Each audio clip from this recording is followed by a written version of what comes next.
రాజకీయ నాయకుడైనా రాజకీయాల్లోకి వచ్చిన తర్వాత ప్రత్యర్థి అంటూ ఉంటారు. గెలుపు ఓటమి ఖచ్చితంగా అవి అనివార్యం. ఒకరికి గెలిస్తే ఒకరు మరొకరు ఓడిపోవటం అనేది అనివార్యం. ఇప్పుడు చూస్తున్నాం. కానీ మీకు చంద్రబాబు నాయుడుకి మీరు చదువుకునే దశ నుంచే గొడవలు ఉన్నాయి అని ఏంటి సార్ అసలు ఎందుకు కొట్టాల్సి వచ్చింది? ఇప్పటి వరకు ఆ కొట్టిన ఇష్యూని ఇంకా కంటిన్యూ చేస్తున్నారు అనేది జగన్ గారు చేసిన కమెంట్. ఎందుకు కొట్టారు? అది నాకైతే గుర్తులేదు.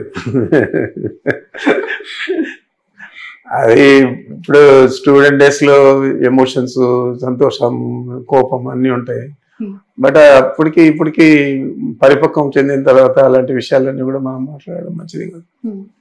చంద్రబాబు నాయుడు గారు మీరు క్లాస్మేట్స్ సార్ లేదంటే సీనియర్ జూనియర్ కైండ్ ఆఫ్? ఆయన మాకు senior. 1 year సీనియరా? 2 years senior. Okay right sir. Final 1 question. కాసేపటి క్రితమే ఏపీ హోమ్ మినిస్టర్ని వైఎస్ సునీత గారు కలవడం జరిగింది వివేక హత్య కేసుకు సంబంధించి డెవలప్మెంట్స్ విషయంలో. ఎలా చూడాలి సార్ ఆ ఇష్యూ? ఫ్యామిలీ ఇష్యూ ఎప్పటికైనా సాల్వ్ అవుతుందని నమ్ముతారు? ఎందుకంటే మీరు చాలా ఫ్యామిలీకి దగ్గరగా ఉన్న సీనియర్ లీడర్. ఒకవైపు షర్మిల చేస్తున్న కమెంట్స్, ఒకవైపు సునీత చేస్తున్న అలిగేషన్స్ ని జగన్ గారు సార్ట్అవుట్ చేసే ఆలోచన ఏమైనా ఉందంటారు? మరి ఆయన ఆలోచన నాకు తెలియదు, కానీ వీరిద్దరు కూడా ఈ మొదటి నుంచి కూడా జగన్ గారిని టార్గెట్ చేసి ఈ కేసును పైకి తీసుకొస్తా ఉన్నారు తప్ప వేరే ఆలోచన లేదు. జగన్ గారికి నష్టం జరిగే విధంగా మనం ఏది చేస్తే బాగుంటుంది అని ఆలోచన చేసి షర్మిల గారు కానీ సునీత కానీ చేస్తూ ఉన్నారు తప్ప ఈ కేసు మీద వారికంటే ఎక్కువ శ్రద్ధ చంద్రబాబు నాయుడుకి ఉంది. చంద్రబాబు నాయుడు ప్రోద్బలంతోనే ఇవన్నీ కూడా సునీత కానీ తర్వాత షర్మిలమ్మ కానీ ఇద్దరు కూడా చేస్తూ ఉన్నారు. మరి ఇది వారి కుటుంబానికి సంబంధించిన విషయమైనా కూడా దీన్ని రాజకీయంగా రాష్ట్రమంతా కూడా ప్రజల్ని నమ్మించే విధంగా వాళ్ళు ప్రయత్నం చేస్తూ ఉన్నారు. ఇదంతా కూడా చంద్రబాబు నాయుడు స్కెచ్ తప్ప వేరే కాదు. ఓకే, ఖచ్చితంగా షర్మిల గారు వెనుక చంద్రబాబు నాయుడు గారు మాట్లాడే మాటలు కానీ ఆమె పబ్లిక్ మీటింగ్స్ లో చెప్పే విషయాలు కానీ ఇవన్నీ కూడా చంద్రబాబు దగ్గర నుంచి వచ్చేటే తప్ప సొంత ఆలోచన అనుకుందని నేను అనుకోవడం లేదు. సో ఎప్పుడైనా ఇన్ ఫ్యూచర్ జగన్ గారు షర్మిల గారు కలిసే అవకాశం ఉందని ఏమైనా భావించే అవకాశం? కుటుంబమే కదా మా, ఎందుకంటే ఈ స్థాయి బ్రదర్ అండ్ సిస్టర్స్ కాబట్టి ఏ స్థాయి కాంట్రవర్సీ అయినా కూడా సంస్కోవచ్చు, చెప్పలేము. ఎందుకంటే పార్టీకి ఇప్పుడు ఒక ఇబ్బందికర వాతావరణము, తను ఉండుంటే బాగుండేదని అభిప్రాయపడుతున్న కార్యకర్తలు కూడా ఉన్నారు. ఒకవైపు ఈ వైరం చూస్తూ ఉన్నాం. ఎలా చూడాలంటారు దీన్ని? ఏదైనా ఈ కాలమే నిర్ణయిస్తుంది. రైట్ సార్, ఇంత 11 సీట్లకి పరిమితమైన ఈ ఓటమి పైన మీ విశ్లేషణ ఫైనల్ గా ఏంటి? ప్రధాన కారణాలు ఎందుకు అటువైపు ఎక్కువగా మగ్గు చూపారు? మీరు ఇంత సంక్షేమం చేసినా ఎందుకు ఓడిపోయారు? కారణాలు ఏదైనా కానీ మనము రియాలిటీగా చూస్తే మనకు 11 శాసనసభ స్థానాలు వచ్చాయి. కాకపోతే మా అందరికీ కూడా మా నాయకుడి మీద నమ్మకం, అదేవిధంగా అతనికి ప్రజలు ఇచ్చిన మద్దతు 40% ఓట్లు ఇచ్చారు. అందరూ కలిసి కూడా 5% తేడాతోనే ప్రభుత్వాన్ని సాధించారు. ఒకటే 40% సీట్లు తెచ్చుకున్నాడు. కాబట్టి ఈ ప్రభుత్వం చాలా అనతి కాలంలోనే, చాలా తక్కువ సమయంలోనే ఇంకా ఎక్కువ అన్పాపులర్ అవుతుంది. తప్పకుండా ప్రజలందరూ విశ్వాసం తప్పకుండా చూరగొని ఆయన ఇంతకంటే ఎక్కువ మెజారిటీతో మళ్ళీ తిరిగి ప్రభుత్వాన్ని ఏర్పాటు చేశాడని నమ్మకం నాకుంది. మీరు చిత్తూరు జిల్లాకు చెందిన నాయకులు నిజంగానే టీటీడీని నిర్లక్ష్యం చేశారా? గత ప్రభుత్వ హయాంలో అనేక అవినీతి అక్రమాలు జరిగాయి. చివరికి స్వామివారి ఒక వజ్రపు ఉంగరం కూడా ఒక జడ్జికి గిఫ్ట్ గా జగన్ ఇచ్చారు అనే వార్త చాలా సంచలనం కలిగించింది. అలాంటి దుశ్చర్యకు ఎప్పుడు కూడా జగన్మోహన్ రెడ్డి గారు పాల్పడాడు. వారికి క్రిస్టియానిటీ మీద ఎంత ప్రేమ ఉందో అంతే ప్రేమ హిందూయిజం మీద కూడా ఉంది. హిందూయిజాన్ని గౌరవించేది కాదు, ఆయనకు భక్తి ఉంది.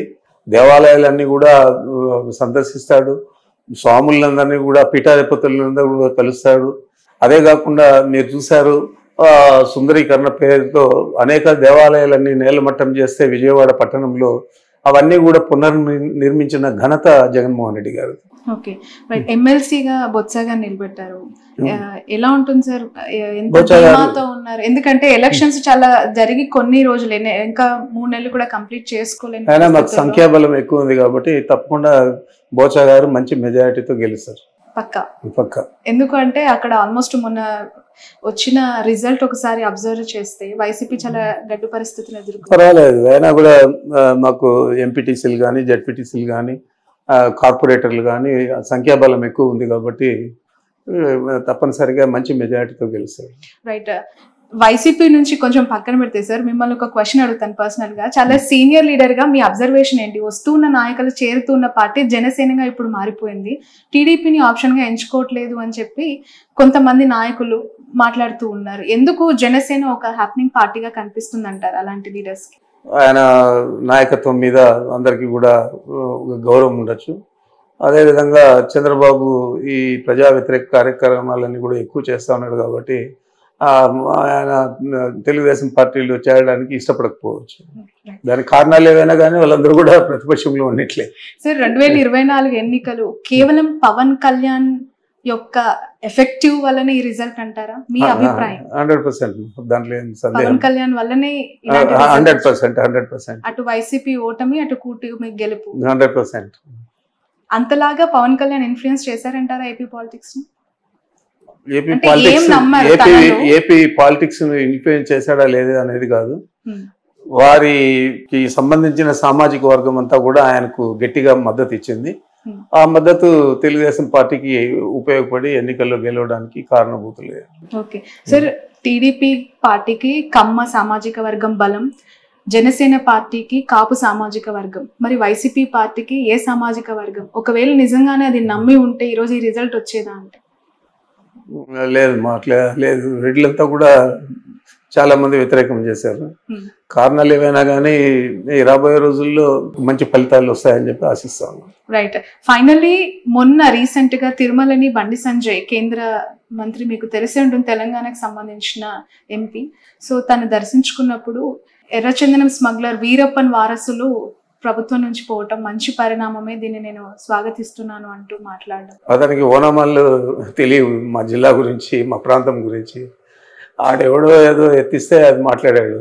ఇదే చంద్రబాబు నాయుడు వాళ్ళ శాసనసభ్యులే 2014లో పోటీ చేస్తే పీలేరులో కిరణ్ కుమార్ తమ్ముడు కిషోర్ కుమార్ రెడ్డి ఈరోజు శాసనసభ్యుడిగా ఉన్నాడు తెలుగుదేశం పార్టీలో.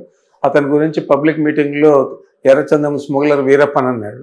మరి ఆ వీరప్పన్న ఇప్పుడు వాళ్ళ పార్టీలో శాసనసభ్యుడిగా చేసుకున్నాడు. మేము రెడ్ శాండిల్ స్మగ్లింగ్ అనేది ఎంకరేజ్ చేయలేదు. నేను ఫస్ట్ టైం శాసనసభ్యుడు అయినప్పుడు రాజశేఖర గారు ఉన్నప్పుడు దాదాపు 370 వెహికల్స్, కొత్త వెహికల్స్ ఫస్ట్ టైం కొనిచ్చాము. అంతవరకు పాత బండ్లు ఇండిపెండెన్స్ అప్పటి నుంచి ఉండేటివన్నీ ఉన్నాయి తప్ప కొత్తవి లేవు.